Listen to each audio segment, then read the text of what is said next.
আমরা প্রতি মাসে বা সপ্তাহে 1-2 দিন হলেও রেস্টুরেন্টে খাবার খেয়ে আসতে পছন্দ করি, সেটা ব্যারাকপুরের দাদা বৌদি হোক অথবা বাংলাদেশের সুলতান ডাইন্সের কাচ্চি বিরিয়ানি। কিন্তু সেদিন কয়েকজনকে এমন এক রেস্টুরেন্টে ইনভাইট করা হয় যেখানে খাবার বাজে লাগলে বা খাবারের সময় ছবি তুললে বা ডিশের নাম মনে রাখতে না পারলে সোজা মেরে ফেলা হয়। ভুলবশত সেখানে ওরা চলে তো গেল, তবে শেষ অবধি কি হলো, আর এই অভিনব পন্থা হোটেলের শেফ কেনই বা বেছে নিল, সেইটা জানতে হলে দেখতে হবে আজকের গল্প দ্য মেনু। মুভির শুরুতেই আমাদের মেন ক্যারেক্টার টাইলার এবং তার গার্লফ্রেন্ড ম্যাডগটকে দেখানো হয়। আজ টাইলার তার গার্লফ্রেন্ডকে একটা আলিশান রেস্টুরেন্টে খাওয়াতে নিয়ে যাবে। রেস্টুরেন্টটা ছিল একটা আইল্যান্ডের মাঝে। দুজনে সেই আইল্যান্ডে যাওয়ার জন্য বোটের অপেক্ষা করছিল। ম্যাডগটের সিগারেট খাওয়ার বাধা দিয়ে টাইলার বলে, স্মোকিং করলে তুমি সেই সুস্বাদু খাবারের প্রপার স্বাদ মিস করে ফেলবে। ম্যাডগট বলে, এতে এমন কি বিশেষত্ব আছে সে খাবারে? টাইলার জানায় মাথা পিছু এক একজনের জন্য খাওয়ার $1250 চার্জ করা হয়। এইরকম খাবার তুমি পুরো জীবনেও খাওনি। তখন সেখানে আইল্যান্ডের রেস্টুরেন্টে যাওয়ার জন্য বাকি লোকরাও উপস্থিত হয়। প্রত্যেকেই বিশাল ফেমাস এবং ধনী। ম্যাডগট একজন বয়স্ক লোককে দেখে একটু চমকে যায়, যেন সে তাকে আগে থেকেই চিনত। বোট চলে আসে এবং একে একে বোটে উঠে পড়ল। বোটে সবাইকে সেই রেস্টুরেন্টের পক্ষ থেকে একটা স্পেশাল ওয়েলকাম ডিশ দেওয়া হয়, যেটা খেতে অসাধারণ। কিছুক্ষণ পর সবাই সে আইল্যান্ডে পৌঁছায়। এলসা নামের একটা মহিলা সবাইকে ওয়েলকাম জানায়। সে টাইলার ও তার গার্লফ্রেন্ডকে ওয়েলকাম জানালে ম্যাডগটকে দেখে একটু অবাক হয়, কারণ টাইলারের সাথে অন্য একটা মেয়ের আসার কথা ছিল। টাইলার জানায় লাস্ট মুহূর্তে প্ল্যান চেঞ্জ হলে সে ম্যাডগটকে নিয়ে এসছে। ওয়েলকাম পর্ব শেষ হলে এলসা সবাইকে রেস্টুরেন্টে নিয়ে যাওয়ার আগে এই সুন্দর আইল্যান্ড ঘুরিয়ে দেখায়। সমুদ্রের ফ্রেশ মাছ ধরা থেকে শুরু করে জমিতে শাকসবজি, ফলমূল ইত্যাদি যা রেস্টুরেন্টের প্রয়োজনে সব এইখান থেকেই জোগান হয়। একটা সেখানে বড় হল ছিল, যেখানে শেফের প্রতিটা হেল্পার কাজকর্মের পর থাকতো। এমনকি এখানে নন ভেজিটেরিয়ান আইটেমের রান্না করার জন্য পশুগুলোকেও পালন করা হয় এবং সঠিক সময় তাদের মেরে ফ্রেশ মাংস কাস্টমারদের খাওয়ানো হতো। যেতে যেতে হেড শেফের বাড়ি দেখা যায়, তবে সেখানে কাস্টমার এমনকি কর্মচারীদেরও প্রবেশ নিষেধ। এরপর প্রত্যেকে রেস্টুরেন্টে ঢুকে যে যার নামের বুকিং টেবিলে বসে পড়ে। যেসব খাবার বানানো হচ্ছিল সবকিছুই তাদের চোখের সামনেই তৈরি হয়। এলসা জানায়, আপনারা দেখতে পাচ্ছেন আমরা কিভাবে এবং কতটা পরিষ্কারভাবে ডিশ তৈরি করি, কিন্তু দয়া করে কেউ ফটো আর ভিডিও করবেন না। তখনই সেখানে হেড শেফ স্লোউইক খাবারের প্রিপারেশন দেখতে চলে আসে। এলসা তাকে কানে কানে কিছু বললে সেটা শোনার পর ম্যাডগটের দিকে একবার অদ্ভুতভাবে তাকায়। কিছুক্ষণ পর টেবিলে স্টার্টার চলে আসে, যার নাম ছিল অ্যামিউজ বইচি। টাইলার ম্যাডগটকে তার কুকিং এর প্যাশনের ব্যাপারে জানায়। সে কুকিং শো, বিশেষ করে স্লোউইকের কুকিং শো বহুবার দেখেছে। এইখানে টাইলারের খাবারের উপর অবসেশন স্পষ্ট ফুটে ওঠে। প্রত্যেকে স্টার্টার এনজয় করছিল এবং কিচেনে খুব যত্ন সহকারে ছোট থেকে ছোট ডিটেলস খুব সূক্ষ্মভাবে প্লেটে সাজিয়ে মেইন কোর্স বানানো হচ্ছিল। স্লোউইক একটা হাততালি মেরে সবার অ্যাটেনশন নিয়ে বলতে শুরু করে যে খাওয়াটা শুধু পেট ভরানোর জন্য না খেয়ে সেটার স্বাদ গ্রহণ করুন। মুখের মধ্যে খাবারের প্রতিটা অংশকে অনুভব করুন। প্রতিটা শেফ অনেক যত্ন আর ধৈর্য দিয়ে আপনাদেরকে এক একটি করে ডিশ সার্ভ করছে, তাই সেগুলো খুব মূল্যবান। টাইলার তো এইসব শুনে ভাবুক হয়ে কেঁদেই ফেলে। বারণ করা সত্ত্বেও খাবারের কয়েকটা ছবিও তুলে ফেলল। এত দামি রেস্টুরেন্টে বসে তার প্রিয় শেফের তত্ত্বাবধানে তৈরি খাবার সে খাবে বলে নিজেকে খুব ভাগ্যবান মনে করছিল। ম্যাডগট বলে, তুমি পে করছো তাই তোমাকে ওরা সার্ভ করছে, এত বড় সড়ো করে ভাবার কিছু নেই। এদের মধ্যে ছিল একজন ফুড ক্রিটিক লিলিয়ান। সে সব জায়গায় গিয়ে সুন্দর সুন্দর ডিশ খেয়ে রেটিং দিত। লাখ লাখ মানুষ তার রিভিউকে ফলো করত। প্রত্যেকে এত টাকা খরচা করে রেস্টুরেন্টে খেতে তো এসেছিল, তবে খাবারটার উপর ফোকাস না রেখে গল্প করতেই মত্ত। আবারও জোরে হাততালি দিয়ে শেফ সেকেন্ড কোর্সের ইন্ট্রোডাকশন দেয়। প্রায় 12,000 বছর ধরে রুটি বা পাউরুটি বিভিন্ন আকারে প্রচলিত। ময়দা এবং জল, মাত্র এই দুটো ইনগ্রেডিয়েন্ট দিয়ে তৈরি হয় রুটি। মূলত সেটা গরিবদের জন্যই শুরু হয়েছিল। দিন আনা দিন খাওয়া মানুষের জন্য বানানো রুটি শেফ নিজেদের কাস্টমারকে সার্ভ করবে না, কারণ সাধারণ মানুষের খাবার ও তার কাস্টমাররা কিন্তু সাধারণ নয়। তারা এত খরচা করে তো মোটেও পাউরুটি খেতে আসেনি, তাই প্রত্যেকের টেবিলে এসে সাজিয়ে দিল রুটি ছাড়া sauce dish, breadless bread plate, food critic Lillian খাবারটাকে খুব ভালোভাবে লক্ষ্য করলে বোঝে একটা সস একটু সাইডে সরে গেছে, তাই সসটা আলাদা একটা বাটিতে নিয়ে এসে তার টেবিলে রাখা হয়। এদিকে পাউরুটি নেই। এই এক বাটি সস সে কি করেই বা খাবে? 3 জনের একটা ফ্রেন্ড গ্রুপ এখানে এসেছিল। তারা এলসাকে ডেকে পাউরুটি চাইলে এলসা স্পষ্ট না বলে দেয়। তবে কয়েকবার রিকোয়েস্ট করার পরে একজন বলে, তুমি নিশ্চয়ই জানো আমরা ডোগ ভেরিকের জন্য কাজ করি। আসলে এই ডোগ ভেরিক এই রেস্টুরেন্টের মালিক, তাই এরা কোনো মতেই পাউরুটি পাবে না। টাইলার পাউরুটি ছাড়া শুধু সস খেয়েও যথেষ্ট ইমপ্রেস হয়ে গেছিল এবং ম্যারগটকেও খেতে বাধ্য করছিল, কিন্তু সে জানায় প্লেটে আছেটা কি যে সে খাবে। তখনই শেফ স্লোভিক এসে ম্যারগটকে বলে, তুমি তো এখনো অব্দি একটা খাবার ছুঁয়েও দেখোনি। প্রতিটা ডিশ অনেক যত্ন, সময় এবং ধৈর্যের সাথে বানানো হয়েছে। যদি খাবারটা না খাও তাহলে তো কোনো মানেই রইল না। ম্যারগট বলে সে পরের খাবারগুলো খাবে এবং সে কখন খাবে কি খাবে না সেটা সম্পূর্ণ তার ব্যক্তিগত ব্যাপার। অন্য টেবিলে সে বয়স্ক কাপল অ্যানি আর রিচার্ড বসেছিল। রিচার্ড বারবার ম্যারগটের দিকে এমন ভাবে দেখছিল যেন সে কোথাও তাকে দেখেছে। ল্যানি এই নিয়ে প্রশ্ন করে যে তার কি মেয়েটাকে নিজের হারানো মেয়ের মতো লাগছে। তবে রিচার্ড তাকে এইসব কথা না ভেবে খাবারটা এনজয় করতে বলে। এরপর আবার হাততালি দিয়ে শেফ 3 নাম্বার কোর্সকে ইন্ট্রোডিউস করে, জানায় এই ডিশ আপনাদের পুরনো স্মৃতি তাজা করবে। ডিশের নাম মেমোরি। এরপর সে রেস্টুরেন্টে কোণের একটা টেবিলে বসে থাকা তার মায়ের সাথে সবার পরিচয় করায়, আর সাথে শেফ নিজের ছোটবেলার একটা স্মৃতি শেয়ার করে। সে এক ভয়ঙ্কর ব্যাপার। বাবা প্রায় মদ্যপান করে এসে মাকে মারত, তবে এক সন্ধ্যায় সেটা একটু বেশি হয়ে যায় যখন বাবা মায়ের গলায় টেলিফোনের তার জড়িয়ে মারতে যায়। তাই মাকে বাঁচাতে রান্নাঘর থেকে একটা কাঁচি এনে বাবার পায়ে ঢুকিয়ে দেয়। তবে এখন সে আফসোস করে যে সেই দিন কাঁচিটা পায়ে না ঢুকিয়ে গলায় ঢোকালে হয়তো আরো ভালো হতো। নিজের এই স্মৃতির প্রেক্ষাপটে বানানো পরের ডিশটা প্রত্যেকের টেবিলে সার্ভ করা হয়। স্মোকি গ্রিল চিকেনের থাইয়ের উপরে একটা কাঁচি গোজা এবং তার সাথে ছিল টর্টিলাস, যার উপর লেজার মেশিন দিয়ে কিছু ছবি আঁকা, যা কাস্টমারদের স্মৃতিকে তাজা করে তুলবে। লিলিয়ানের টর্টিলাসে ছিল সেই সব রেস্টুরেন্টের নাম সহ ছবি যেগুলো তার খারাপ রিভিউ দেওয়ার জন্য বন্ধ হয়ে গেছিল।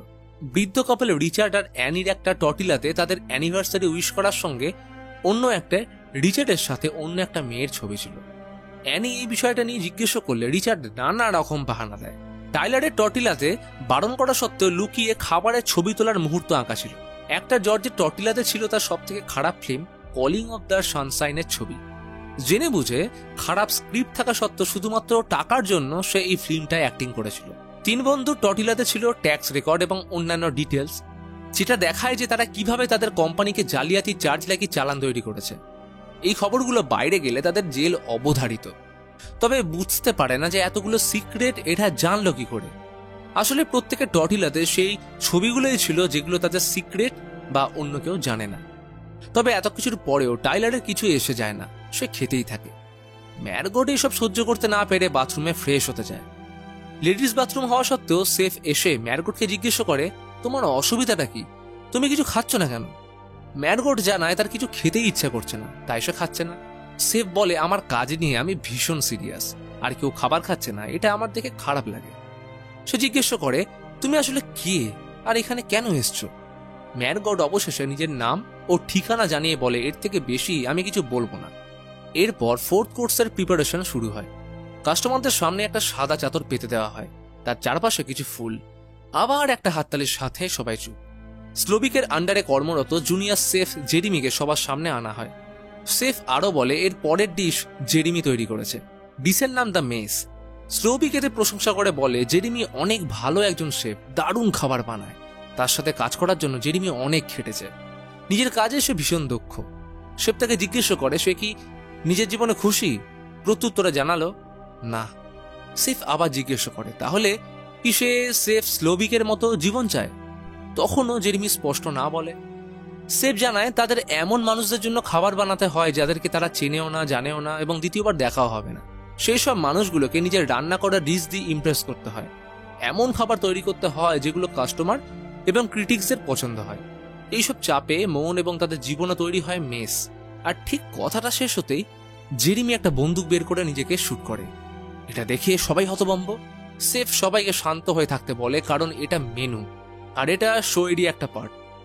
কিছু জনের মনে হচ্ছিল এটা হয়তো একটা লাইভ পারফরমেন্স, আবার কিছু জনের এটা রিয়েল লাগছিল, কারণ সামনেই তো একটা লাশ পড়ে। এইসবের মাঝে একমাত্র টাইলারের কোনো হেলদোল নেই। সে এখনো বসে খাবারটা এনজয় করছে।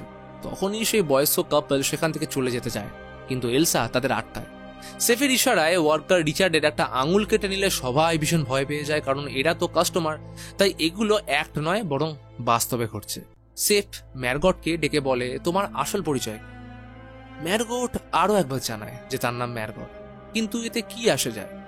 শেফ বলে এটা ম্যাটার করে যে তার পরিচয় কি, কারণ এই সন্ধ্যের গেস্ট লিস্টে মেনু প্রতিটা জিনিস আগে থেকে ভেবে চিনতে প্ল্যান করা, আর এই প্ল্যানের মধ্যে সে ছিলই না।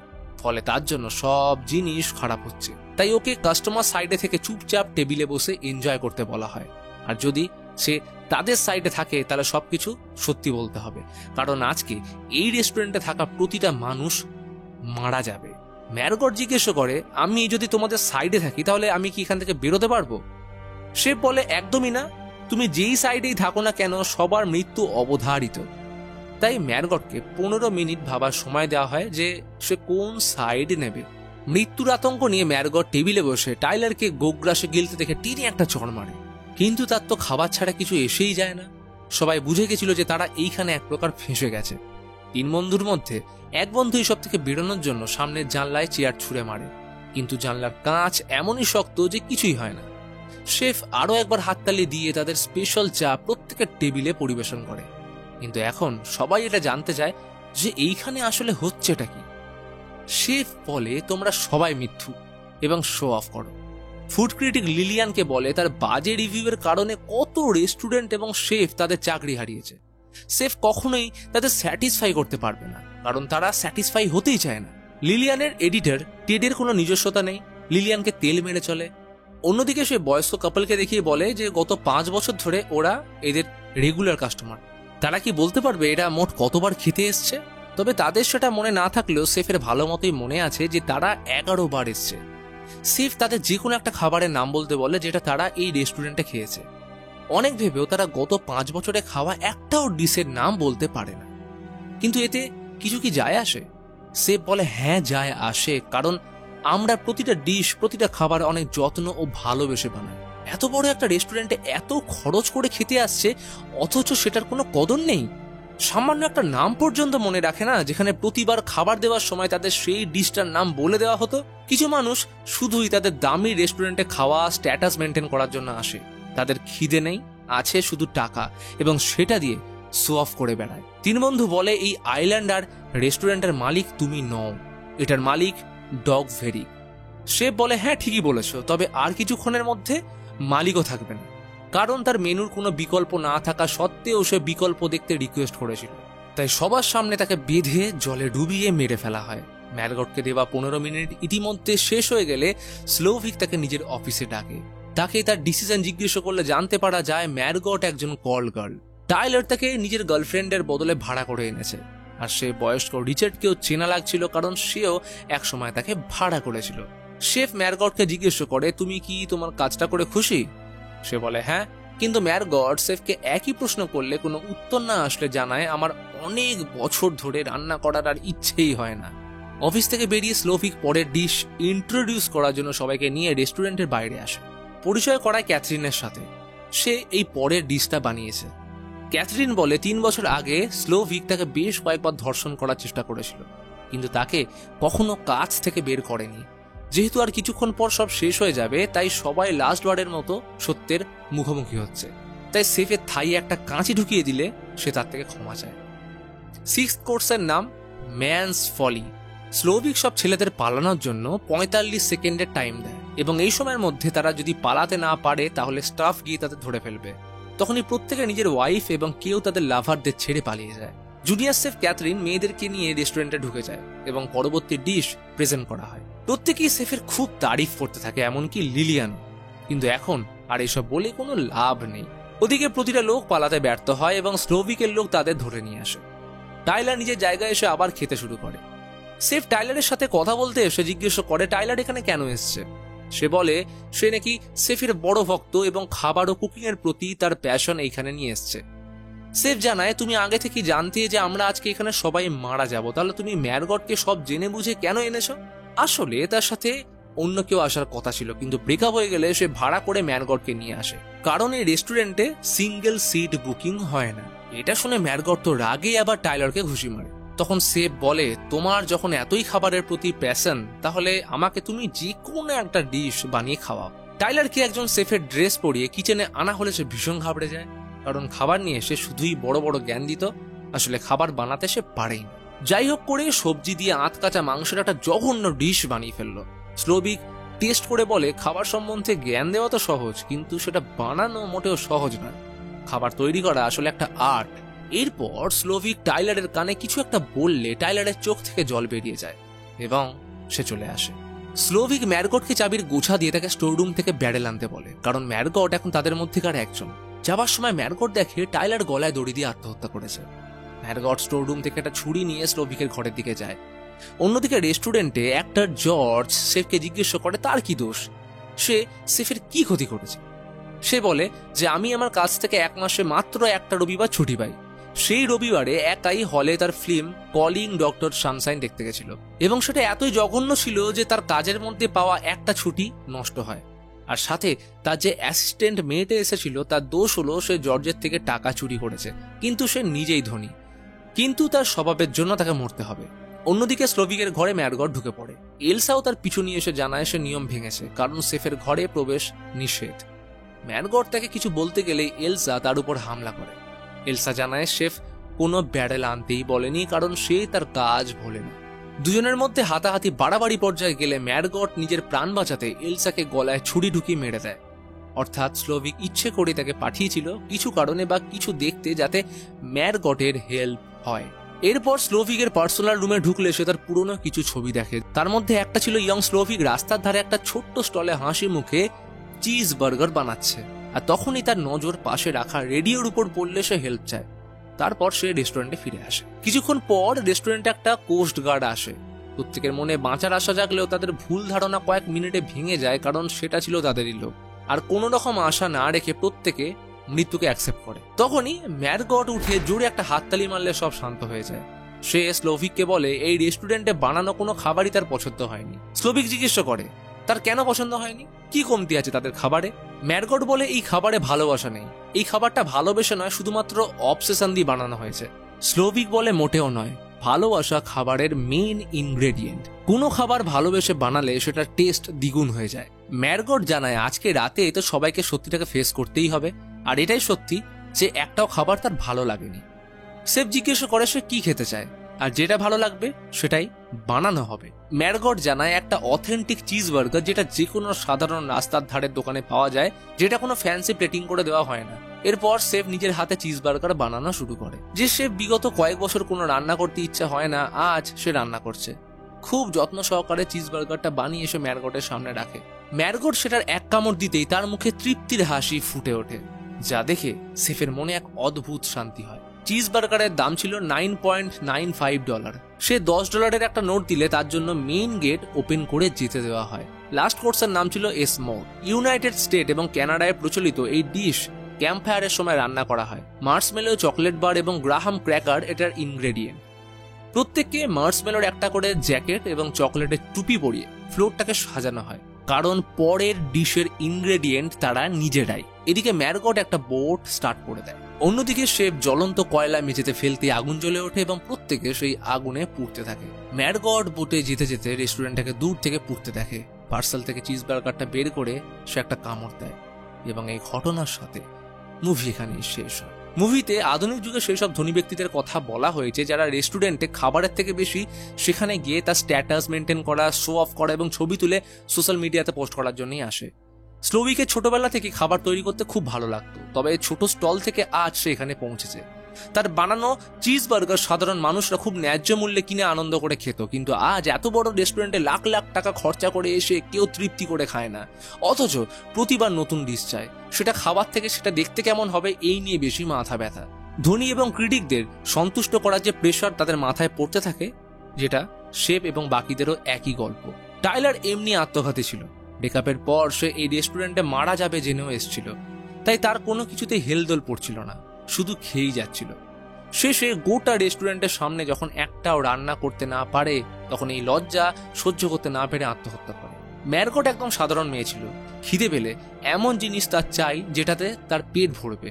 আর সে যখন চিজ বার্গার বানাতে বলে তখন অনেক বছর পর সেফ সত্যিকারের একজন ক্ষুধার্ত কাস্টমারের জন্য অনেক যত্ন করে বার্গার বানায়, যেটা খেয়ে তার খিদে মেটে এবং বাকিটা পার্সেল করে নিয়ে যায়। আর একটা সাধারণ খাবারের স্বাদ কিছু ধনী ও লোক দেখানো মানুষ বুঝবে না এবং এনজয়ও করতে পারবে না, কারণ এটা তাদের জন্য বানানো যারা খিদে অনুভব করেছে।